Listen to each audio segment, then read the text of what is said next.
Yeah, we're a wild time. I feel like we're somehow spiritually connected. You can just shut your mouth, and that'd be cool too. Hi everyone, it's me again, and Squish Gang is present, stacked in a new formation. Oxalotl vibing also, I don't know if that's been in a video yet. And this little cat rocket ship thing that my brother got me for Christmas. So today, we're gonna talk about what seems to be a troll with Farrah Abraham from Teen Mom. And this is with Gabbie Hanna, of course. Who else? And am I falling right into the trap? Yes, but I like clout too. So, look at me being a content factory, and all of a sudden I have many videos out after not doing hardly anything for the past 5 months. We love that for me. So, this will be a quick one because you'll see, I guess, I suppose. But for those of you who don't know, Teen Mom was a really pinnacle part of a lot of teenagers' lives, or even preteens, mostly of people born from like 1995 to like 2003. And because it aired in like the early to mid 2000s for the most part, while Teen Mom OG and Teen Mom 3 continued into around 2018, 2019. But like the actual like 16 and pregnant show that sparked the careers of these girls was, yeah, like in the early 2000s. It brought you internet icons such as probably anti-vax, kind of weird and has had some criminal issues, Janelle Evans.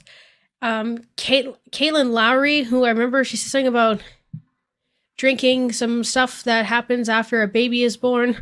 And, you know, of course, Farrah Abraham. That bone day? I think it's gonna be Monday! Oh, come here. Sit. Sit. Where's it? Is it bone day, Millionaire? Is it bone day? So, you know, by that we're on a ride today, y'all.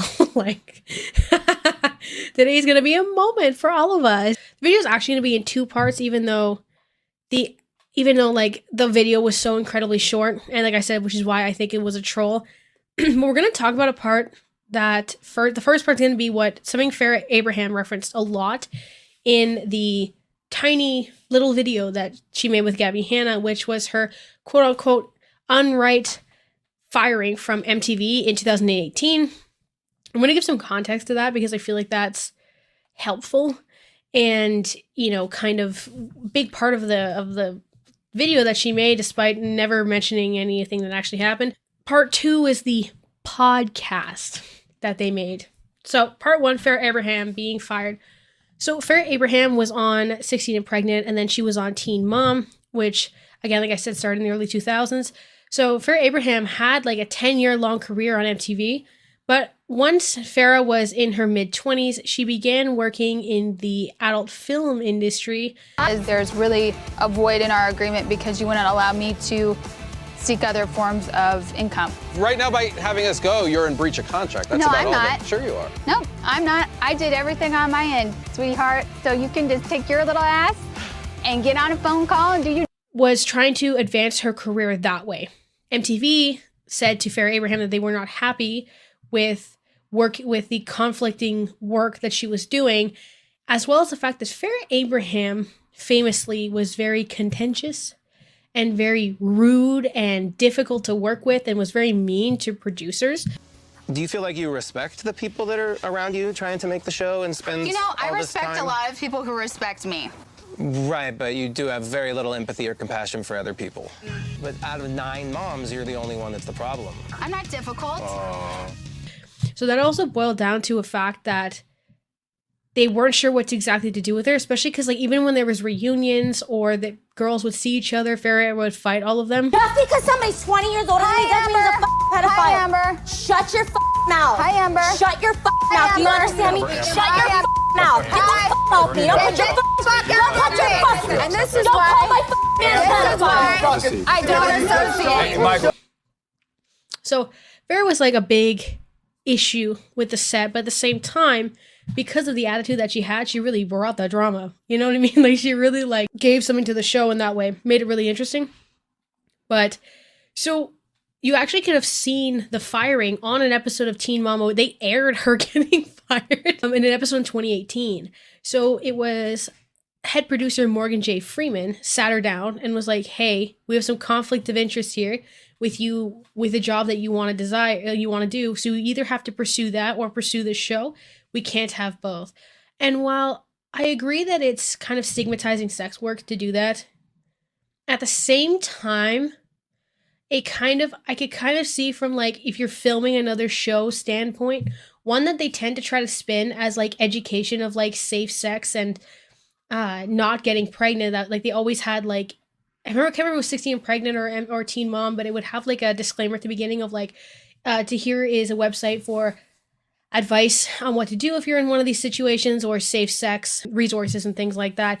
So when you're working in an industry like the pornography industry that is a little bit not necessarily known for the best practices, that kind of is conflicting to what the show might have been trying to go for, or even though the show was mostly just a drama show, one of the angles, like I said, they tried to promote was that like healing and making sure girls don't get pregnant, like teen girls understand safe sex to avoid spreading of STIs, but also pregnancy.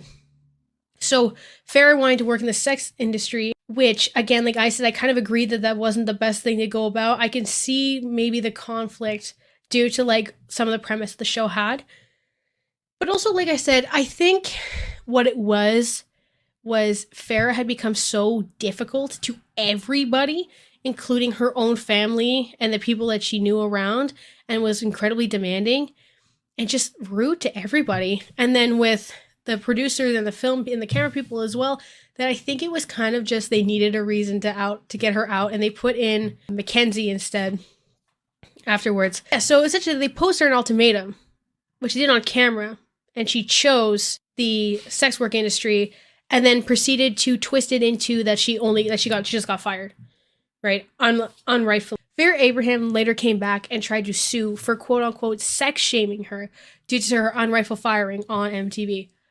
Which again, I think a lot of it, I don't think, which Farrah will not recognize, and we'll talk about that later, that she was just so hard to work with and harsh with everybody involved that she just, like, they kind of wanted a reason to let her go. So in 2020, after staying pretty silent about it for a couple of years, started coming back and just saying, I was unrightfully fired. They didn't respect me, all this kind of stuff. Started kind of twisting it into like a pure victim mentality, despite the fact that the episode literally exists where the ultimatum is presented. Do I think the firing was necessarily under the right terms? I do not. I think that you should be able to kind of do whatever job you want really while working for MTV, unless obviously you're doing like a competing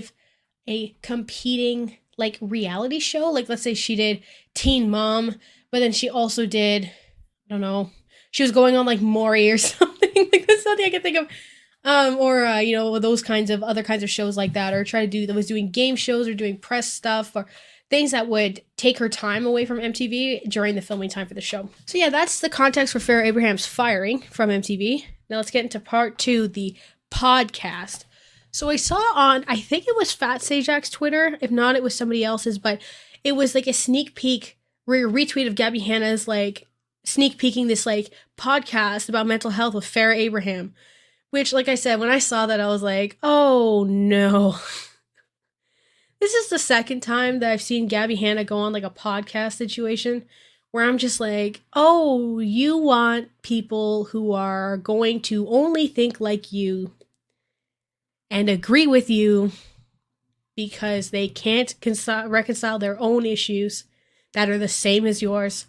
And this is because of that podcast she went on with like the commentary bros, which I couldn't even get myself to watch because I just like feel like my brain melts when I watch their content. But so Gabbie Hanna went on that podcast first, and then when I heard it was Farrah Abraham, who I remember from my childhood, I was like, oh golly gee, because I didn't have internet, but I had television, I had satellite television, so I've seen my fair share of Teen Mom. Okay, like these like 2000s MTV girls and that kind of stuff, like I don't understand internet context. Like I never knew about like, oh, let's say old Shane Dawson content, but my golly gee, did I know about Teen Mom? Okay, like I didn't know about the firing as it happened because they moved out in 2017, And I obviously, like, I'm a Gen Z. I don't pay for cable. I don't get cable television because of meh. So yeah, like, I know, like, Farrah Abraham's stuff up to, like, 2017. Which, like I said, that was, like, Teen Mom OG and everything, and I knew what she was like on the show. I'd already seen a few episodes. So, regardless, that's the tea on that. So now we're getting into the podcast again. So Gabbie Hanna went on it. Okay, I went to the premiere. I posted up 5 o'clock sharp. And then I look at the clock. I hear the video ending. I'm just typing some school. I'm just doing some schoolwork, like just like writing some notes or whatever. I look over at my other monitor and I go, because he went black. And the premiere was off. 5:06, the video was done. Or 5:08, because it actually had a 2-minute like premiere clock. Yeah, sorry, 5:08, I look, the podcast is done. I scroll back to like when it started. It says minus 5 minutes and 50 seconds. What? Okay, so we're gonna go through it. We're gonna do like a full, like, you know, Amberlynn Reid commentary channel reaction here because, holy smokeronies, this was short. And I have to preface with, it has to be a preview for something else. And there's no way that's all it was, because they start having a conversation. Then there's a couple of these awkward transitions that literally have like the whirl effect, like the one you do in iMovie, or like Sony Vegas has it too. Like it's like, I did it on my Ace Family video when they're talking, so I can get copyrighted. There's like a big swirl. They did that effect, like a warp effect, and then huge chunks of a conversation would just jump and different framing would happen. And then they said, like, we'll talk about it in the episode, and then it just ends. So obviously this had to have been some sort of like preview, but the reason why I'm referring to it as a troll is because it wasn't presented as a preview. The title's still not presented as a preview. And I even looked in the description. It was like, tell us a place where you would like to watch podcasts besides YouTube. There's no links. I looked on Spotify for like Farrah Abraham. I looked on Google. I looked up, tried to find the podcast. I looked on YouTube. I don't have Apple Music, so I can't like look on Apple. Maybe there's out on Apple Podcasts or something. Oh wait, I can. I'll put a picture in here of my results on Apple Podcasts. I forgot you don't need Apple Music for that, or at least you didn't used to. We'll see. If I find something, I find something. Okay. Even the 5 minutes just felt like a troll, but also insulting at the same time. But I want to preface with, I am not someone with diagnosed disabilities. I have suggested I have had like processes started that we're not able to go through given actually the situation with COVID. I don't have any like certainty on anything like that, okay? But I do want to say that it's kind of from the outside, it's pretty easy to see this, see how this could be probably kind of insulting, the way that they positioned a lot of their opinions here. So right out of the gate, the first like couple minutes is just like, so that you have like Gabbie and Farrah in the frame. But then like, it's just Gabbie for a while. One of the first things Gabbie Hanna says after like saying that Farrah Abraham looks like an angel or something is, all I think about is myself. All I do is think about myself and introspect, because I don't know. It's just like the lie. I understand what she was trying to say, and then she says like that essentially her whole life is defined by mental problems and that she does a lot of introspection.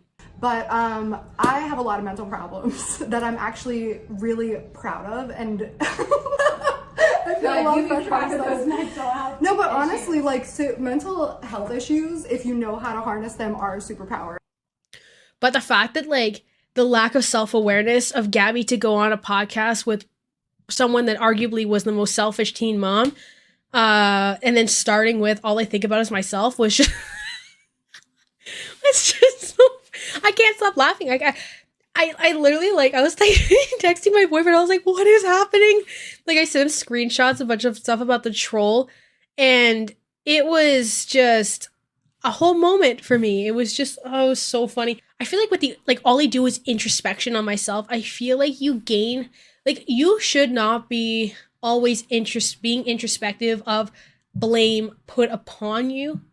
Rather introspect on where you should blame yourself and where your responsibility comes in. Because Gabbie Hanna's introspection, I think, or what she's saying it is trying to do mental gymnastics of like how nothing bad has ever nothing bad that's come to them was literally their fault. And you know, before you go, Mika, that sounds like you're being dramatic. That sounds like you're being a little bit too much. And Gabbie didn't say that verbatim. All the Gabbie stands are going to be... Gabbie Hanna's like self-introspection is very confusing to me, because when you watch the Red Table Talk episode, she literally says that everything was dug up by other people. She she said, Perez Hilton, you need to take responsibility for what you've done. And then Perez is like, no, you. Well, me, but also you. And she goes, no, literally none of it's my fault. Like verbatim, essentially just boom. I'll put the clip in if I find it. And people can do their own research. And if they do, which you'll see, there's nothing there. I never intentionally got into the drama community. The drama community got into me. I just don't understand how you have so little self-awareness. Like, I find that I'm almost like hyper self-aware, where I'll even like over-imagine certain scenarios and kind of be like really, really concerned, which is why too I even respond to comments so quickly, because I need to see the scope of where everything's going for me. Then Fair Abraham comes into the frame as well and says that she's misunderstood for her disabilities. Doesn't name them, by the way, which I know is not necessarily required. Like, if you don't want to name your disabilities, that's fine. Like, I get that. But at the same time, you're saying disabilities, disabilities, disabilities, followed by, like, see, there was a guy walking around on the phone, okay? And, by the way, this whole video is 5 minutes long. I already said that. There's a guy walking around on the phone. And you can kind of vaguely hear him in the background. I have no idea where they're recording, but it kind of seems like a somewhat public place. And Farrah's like trying to talk, and she goes, oh my God, that guy's so annoying. Like, she can't pay attention, which is fine. You know, that could also be a part of some sort of disability, which is fine. But then she gets up and she goes, some people are recording, so can you get your little phone conversation elsewhere? Is like so awful to this guy, like so rude, and it made me cringe, physically cringe. And then she says, yeah, people blame me for my disabilities. I'm sorry, this guy keeps walking over here 1 second. And that's on ADHD right there. I love that. Hi, I'm just recording so I'm distracted, that you have fun walking back and forth. Okay. Oh, I just can't with, you know, my disability. I think this is the first time that I've so blatantly seen rudeness applied to like a disability. And I think that that's so harmful, because there's so many people that have really hard time with social situations and complex social anxiety. And then this like pseudo celebrity person is just trying to like find something to lean on because they don't want to work on. She's like, all these people who say they're going to therapy all the time, but yet have like the least amount of self-awareness I've ever seen. It makes me concerned about who they're in contact with in this case, which again is none of my business. But at the same time, it's just like this pot, like before people try to say that maybe I'm being harsh or I'm being awful, and watch the video. It was like an acid trip. I'll put a screenshot of the live chat. I have a picture of the live chat because I was in it. And it was just like people being like, what is happening? It was the weirdest conversation I've probably ever seen. And then even like when Farrah gives the guy crap for being on the phone, it's like similar behavior that Morgan J. Freeman was pointing out during her teen mom firing. Why would you keep the part in of being rude to the guy when the video's 5 minutes long? Because obviously by the warping and all that weird stuff, the conversation was longer than that. But what I'm wondering is, I have a feeling they're going to put it on like Spotify or Apple Podcasts or whatever, so that I can't like how I've downloaded the video and I'm putting clips in. I think she's going to do that so people can't do that. But as some of you know from my mom's basement video, there are other ways to go about it. After Farrah's rude to the guy comes back, Gabbie literally says, ha ha ha, and that's on ADHD. Literally in real time, you can see Gabbie twisting just objectively unpleasant or rude behavior onto the disability. I just don't see ADHD being related to like getting up and just being awful to somebody in real time. But like, even if it is, you shouldn't go, that's on ADHD. That's like the people that have like a bad day and they go, oh my God, I'm so depressed. That's that same kind of energy of just like really dulling down disabilities and complex issues to like nothing. which is so wild to me. And I think a part of Gabbie Hanna's rhetoric in general is to look for confirmation biases, which is what I was saying about the Commentary Bros podcast, because this just sounded like Gabbie talking into a weird MTV mirror of somebody. Like, it was almost like Gabbie wanted to try to make herself look better by someone worse in the public eye, but that's just a legend. And that might have not been the case at all, but that's kind of the vibe I got from that conversation. Even when they warp to like the final time, which like the last like 10 seconds, Gabbie's like, haha, I wonder who punched the girl. I don't see this conversation, even if extended, going any good place. But obviously I'll keep y'all updated. If the whole episode comes out, I'll do a video on it if you want to. Because in conclusion, I will keep up with the video if it comes out. Like I said, I checked everywhere and there was nothing. I feel like this is Gabbie Hanna in her Trisha Paytas-esque trolling era. But that's just me, though. Take with that what you may. You guys have a great day. Squish Gang says goodbye to y'all. And you have a good day. Bye. I don't know why everyone thinks they're a material girl right now. Material girl? Babe, you got no money in the bank. You need to be a careerial girl. Get a job.